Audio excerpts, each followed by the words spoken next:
Residents on the Big Island of Hawaii were alerted on Thursday to rising levels of toxic gas from lava oozing fissures. And geologists warned that new areas east of the erupting Kilauea volcano may be at risk to molten rock bursting from the ground. Hawaii County authorities sent a text message to residents of the southeast corner of the island notifying them that a wind change would bring rising levels of sulfur dioxide gas, which can be fatal if inhaled in large quantities. Due to decreasing trade winds, residents are advised to monitor their sensitivity to increased levels of SO2, the text message sent at 9:22 a.m. said.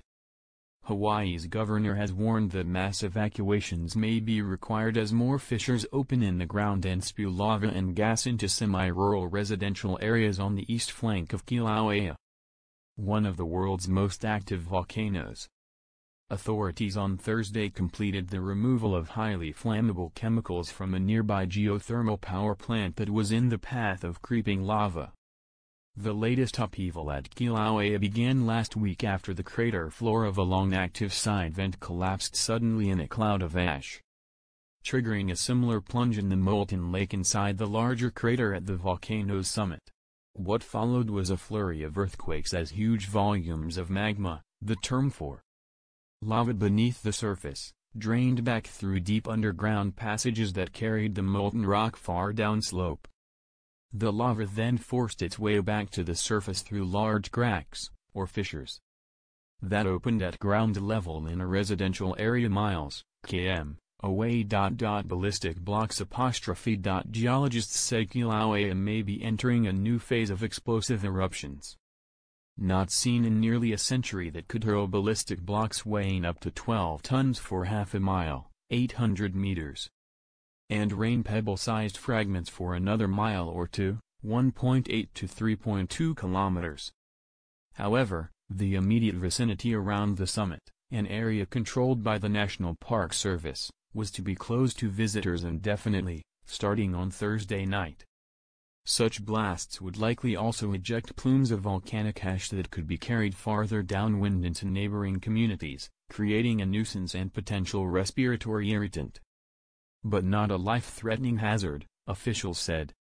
The Leilani Estates community remains in greatest danger, with 15 volcanic fissures so far having destroyed 36 structures, most of them homes, and forcing the evacuation of about 2,000 residents. But as the eruption progresses, other areas of the Lower East Rift Zone may also be at risk, the Hawaiian Volcano Observatory said in its latest bulletin. There is the potential for additional outbreaks, Christina Neal, the chief scientist at the U.S. Geological Survey's Hawaiian Volcano Observatory at Kilauea, told a news briefing.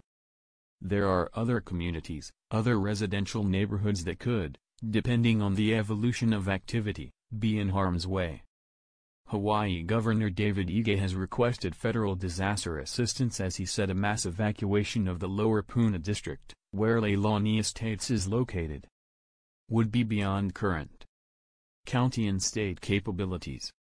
Surfing in the VOG. Local meteorologists said the change in prevailing winds could send Kilauea's volcanic smog, or VOG, northwest to Maui and other islands in Hawaii.